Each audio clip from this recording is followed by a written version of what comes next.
दोस्तों, मेरा नाम एसपी भारेल है और आप जानते हैं कि हम कई बार आपसे बात कर चुके हैं, मिल चुके हैं। कुछ नए लोग होंगे तो वो समझ जाएंगे, पहचान जाएंगे। गूगल करके देख लें। तो मैं अपना परिचय देने में समय खराब करने वाला नहीं हूं। मैं जिस बारीक बात की बात कर रहा हूं वो ये है कि इस वक्त लोग पूरे हिंदुस्तान की मैं खास तौर से बात करूं और दुनिया की बात भी करूं तो ये सच होगी कि लोग कोरोना से घबराए हुए नहीं हैं। लोग अब कोरोना से नहीं डर रहे हैं, क्योंकि एक बार जो चीज घट जाती है, स्वामी विवेकानंद ने कहा है कि अगर आपको किसी चीज से डर लगता है तो एक बार उस घटना को घट जाने दो या उस घटना से गुजर जाओ, आपका डर खत्म हो जाएगा। हम कोरोना से गुजर चुके हैं 1 साल पहले, तो लोगों का डर खत्म हो गया है। लोग कोरोना से नहीं डर रहे हैं, लेकिन अब लोग डर रहे हैं अपनी आर्थिक हालातों से। लोग अब इस बात से डर रहे हैं इकोनॉमी का क्या होगा। लोग इस बात से परेशान हैं कि कर्फ्यू लग गया, लॉकडाउन लग गया, नहीं लग गया, परिस्थिति बदल गई, क्या होगा। संशय की हालत में हैं लोग इस बात से घबराए हुए हैं कि अब क्या होगा। इसलिए मैं आपके पास ये बात कहने आया हूं कि अब नहीं तो कब। अब मेरी बात समझ में नहीं आई तो कब समझ में आएगी, और ये बेसिक फंडामेंटल आपको समझ में नहीं आएंगे तो क्या समझ में आएगा, ये बात मैं आपसे कहना चाहता हूं। हालांकि डेफिनेटली बिजनेस की बात है, लेकिन ये ऐसे बिजनेस की बात नहीं है जिसमें हमारा फायदा हो रहा है या उस व्यक्ति का फायदा हो रहा है जिसने आपको लिंक भेजा है। ये ऐसे बिजनेस की बात नहीं है कि जो लिंक अभी आप स्क्रीन पर देख रहे हैं वो लिंक उस व्यक्ति का कुछ फायदा हो रहा है। डेफिनेटली ये बिजनेस पर एक ऐसा अनोखा बिजनेस की मैं बात करने जा रहा हूं जिसमें आपका फायदा पहले होगा, फिर किसी का होगा, नहीं होगा, क्या होगा, कैसे होगा, वो अलग बात है। लेकिन ये बात लोगों की समझ नहीं आती कि यार ऐसा कैसे हो सकता है कि हमारा फायदा होगा, दूसरे का फायदा नहीं होगा। हाँ, ये तो तब पता चलेगा जब आप हमारी बात ध्यान से सुनेंगे, समझेंगे, हमारी बात को आप ऑब्जर्व करेंगे और बेसिक फंडामेंटल जो बिजनेस के होते हैं उन चीज को आप अंडरस्टैंड कर पाएंगे। मैं बिल्कुल बात कह रहा हूं कि घबराहट इस बात की है, मैं जो देख रहा हूं मेरे आसपास मेरे लोगों में, कि अब क्या होगा।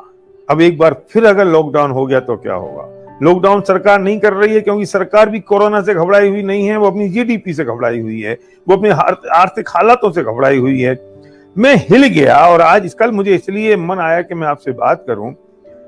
कल दैनिक भास्कर में एक न्यूज आई और जिसका लिंक मेरे पास आया और उस पर लिखा हुआ था, आप देख सकते हैं लिंक कल के अखबार में है कि बॉलीवुड पर कोरोना का असर। हम जिस बॉलीवुड को हम ये समझते हैं कि वो तो बहुत चांदी की थाली में खाते हैं, सोने की थाली में वो सोने के प्याले में चाय पीते हैं, उनके पास लाखों करोड़ों रुपए होते हैं, वो बिल्कुल सिल्वर स्पून के साथ रहते हैं, उनकी जिंदगी में चमक है। मैं उस बॉलीवुड की खबर ये है कि बॉलीवुड स्टार्स ने अपनी सिक्योरिटी 50% कम की। अरे अपनी पर्सनल सिक्योरिटी कौन कब कम करता है?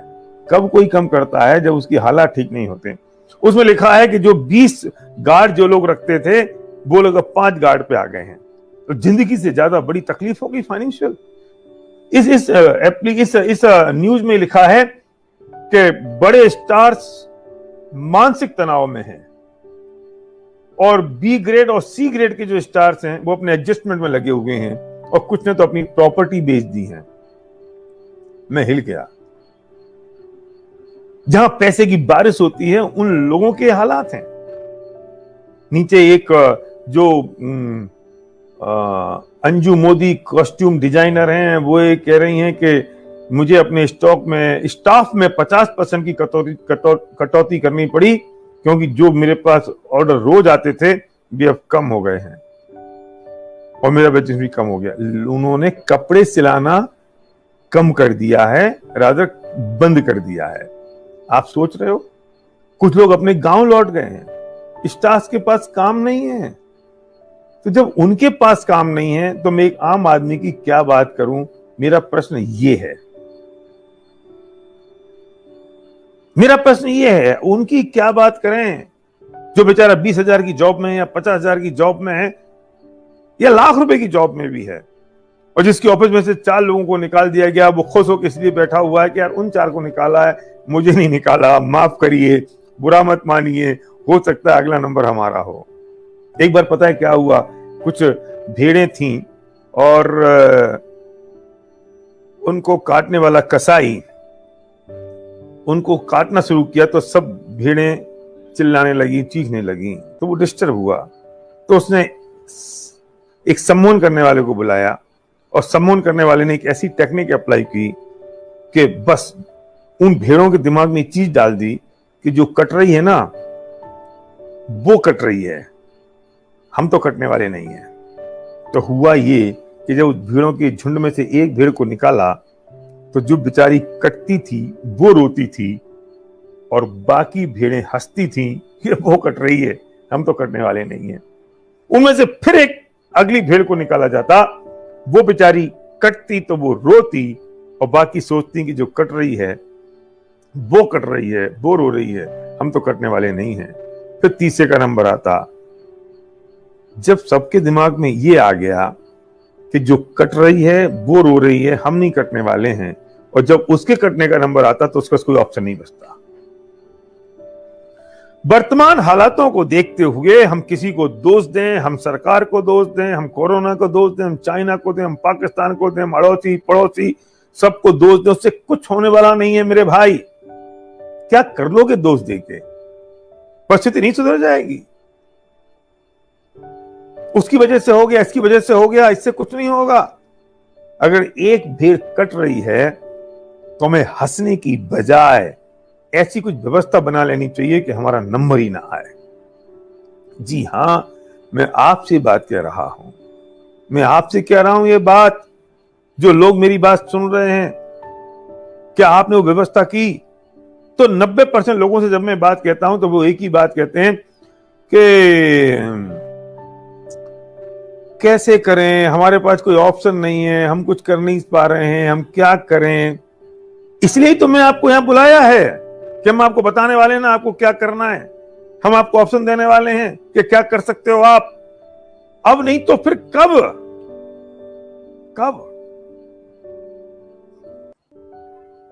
मुझे बताने की जरूरत नहीं है, आप इस बात को जानते हैं कि कुआं तब खोदा जाता है जब आग नहीं लगी हो, और हम तब कुआं खोदने के इंतजार में रहेंगे जब आग लग जाएगी। नहीं खुदेगा, तब तक तो खत्म हो जाएगा सब कुछ। मैं बात कह रहा हूं, इस वक्त, इस काल में, इस समय एक इंडस्ट्री ऐसी है जो ग्रो कर रही है। जी हां, मैं सबूत के साथ आपसे बात करूंगा, लॉजिकल बात करूंगा। क्यों वो इंडस्ट्री ग्रो कर रही है? बिजनेस का रूल है कि अगर आपको permanent long term secured business चाहिए तो आपको ऐसे प्रोडक्ट्स में बिजनेस करना होगा जिनका रिक्रिएशन हो, जिनकी नीड हो, जिनकी जरूरत हो, जिनकी आवश्यकता हो। लग्जरी प्रोडक्ट्स की नहीं। यस, और वो ऐसे प्रोडक्ट्स हों जो इजीली अवेलेबल हों, हर आदमी की आवश्यकता हो, नीड हो।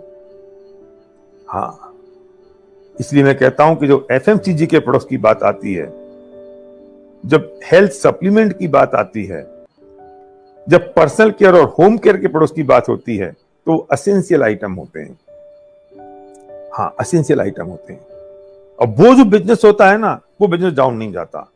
कैसी बात कर रहे हो? जब लॉकडाउन लग जाता है तो सब कुछ खत्म हो जाता है, लोग बाहर निकलते नहीं है, दुकानें भी नहीं उठती हैं।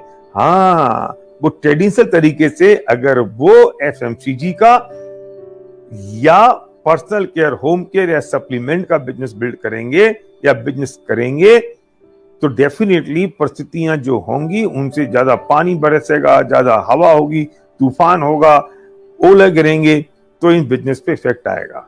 लेकिन जब हम डायरेक्ट सेलिंग की बात करते हैं, जब हम नेटवर्किंग की बात करते हैं और उस डायरेक्ट सेलिंग में इस तरह के एसेंशियल जरूरी प्रोडक्ट्स अगर हों जिनका हम बिजनेस करते हो, तो वो रिसेशन प्रूफ हो जाते हैं।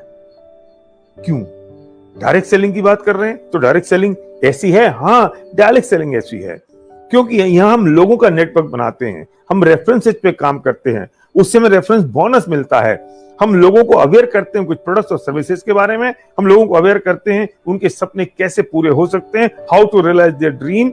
हम उनसे बात करते हैं कि जिंदगी में आज तक जो नहीं मिला वो मिल सकता है। हम उनकी मदद करते हैं, उनकी हेल्प करते हैं, उनको रास्ता दिखाते हैं। जब ये सब काम करते हैं तो एक नेटवर्क खड़ा होता है, और जब वो नेटवर्क खड़ा होता है तो उस नेटवर्क में जो टर्नओवर होता है, क्योंकि उसमें कोई कंजम्पशन तो चाहिए, वो नेटवर्क में अगर कोई टर्नओवर नहीं होगा तो पैसा कैसे आएगा? तो टर्नओवर किस चीज का होना चाहिए? कोई मनी स्कीम का नहीं, कोई पैसे का नहीं, कोई स्कीम का नहीं, कोई चिट फंड का नहीं, और ऐसे किसी प्रोडक्ट्स का भी नहीं जो वन टाइमर हो, और ऐसे किसी प्रोडक्ट्स का भी नहीं जिनकी प्राइसिंग बहुत हाई हो, ऐसे किसी प्रोडक्ट्स का भी नहीं जिनकी नीड क्रिएट करने में आपका पसीना छूट जाए।